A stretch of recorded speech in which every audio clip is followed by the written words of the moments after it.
Es neteikšu, ka man ir kaut kāds uzreiz garantēti tur jā vai nē. Es neesmu entuziasts tajā brīdī, ja kaut kādas konstitucionālās tiesības tiek uzreiz mainītas, jo šī valsts ne tikai jauni, viņi ierobežo veselu rindu, iedzīvotājs vai pilsonis, nepilsonis un jaunietis, nejauniets. Es gribētu dzirdēt argumentus. Man nav ne iebildumi, ne par, ne pret, bet ne vecums ir tas, kas liek cilvēkiem stulbi vai gudri balsot. Jā, tur varbūt tikpat labi varētu ir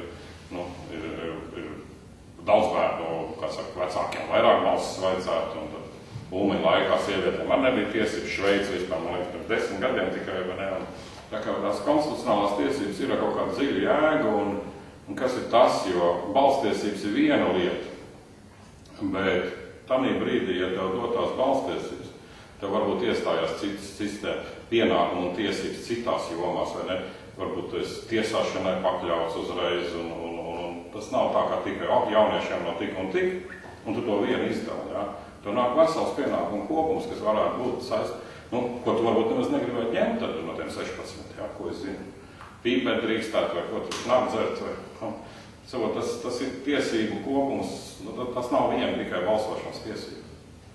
Tā kā man nav, es neesmu kaut kādās dogmās tādā ziņā iekšā, bet tā ir kaut kāda nopietnāka saruna, tad ir zinošā. Ar tiem tiesību ekspertiem un tad tiem jauniešiem jāpasaka, kas tad īsti viņus neapmierina, kas ir tā, kāpēc 16, jā, vai tur klimats vai kas,